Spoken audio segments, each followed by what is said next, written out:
And to other markets, unlike in the past two trading sessions, performance in the domestic equities market was positive on Wednesday.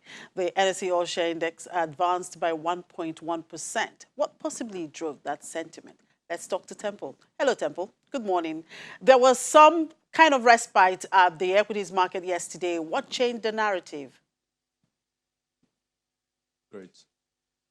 I think it's because of the moves that we've seen from the central bank and the fiscal authorities, the fact that they're shutting down some of the public spaces. That's a good move. The central bank has also promised to release some 1.1 trillion naira to support the manufacturing sector. That's in addition to the 50 billion naira that it has actually set aside as well for entrepreneurs and for the real sector in the economy. So all of those responses from the authorities is really, really positive for the market. Again, because we've seen lower valuations in the markets lately, that is a very, very positive move for investors. And that's what is responsible for the 129 billion naira gain that we saw in the markets yesterday, which is something that we do hope will be succeeded. Another thing I should add is the reduction in the pump price of fuel to 125 naira. This is a positive move. It tells an average investor that, okay, government is actually making some moves. So that's what is responsible for all of that. Now, all of those gains reflected more on the share price of MTN, which made some gains yesterday, was up by some 10%. And if you look at the weekly performance, it's up by some 12.21% so far. And the year-to-date losses have now reduced to some 4% or thereabouts, all the way from 12.84%.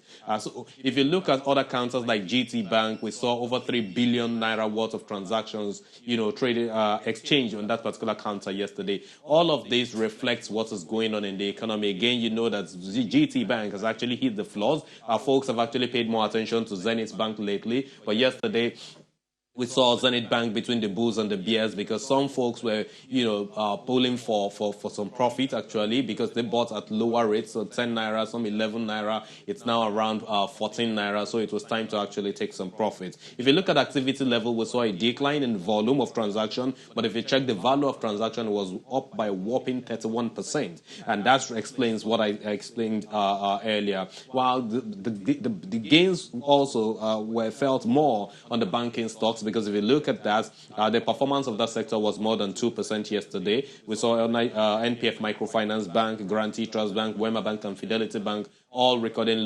gains, rather, in spite of the fact that we saw Sterling Bank making some losses, which is now down to 99 kobo. And we can't really explain what is at this point responsible for the losses that we're seeing on Sterling Bank, because this is a bank that has some performance. Some have actually said that it is probably one of the major investors that is pulling out. We're yet to know all of that. Industrial goods segment of the market was down. Consumer goods was down because folks continue to be very pessimistic about Nestle. Vitafoam was down.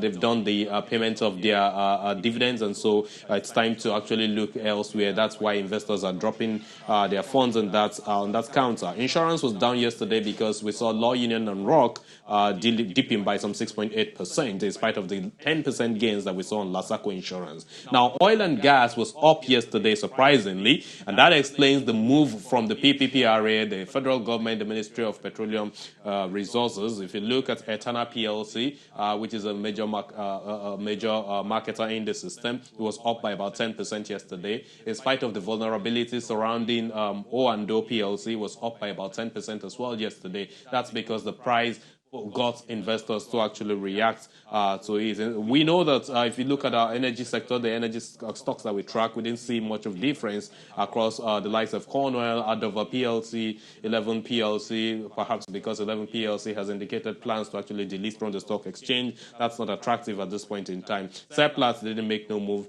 Total remained unchanged as well. Other sectors or other companies there remained unchanged. NASD OTC saw a dip yesterday. Looks like some folks sold down on Trust Bond PLC because that's lost some percentage points yesterday. It actually opened at 70 kobo and dropped to 63 kobo, and so we saw just 0.5 million naira, 0.15 million naira worth of value actually on that side of the market. But for the debt side of the market, if you do a bit of the bonds, you see a bit of pullback as well from the bond side of things yesterday. We saw yields rising across board. Of course, that's due to what we've been saying across the global space. Some of the foreign investors continue to be risk off, and that's the effect that we saw there. So we saw yields being repriced higher. We saw that, of course, they went as high as 12% on some counters. We saw trades continuing across markets to be offered, and of course, supply seemed to be insufficient on that side of the market.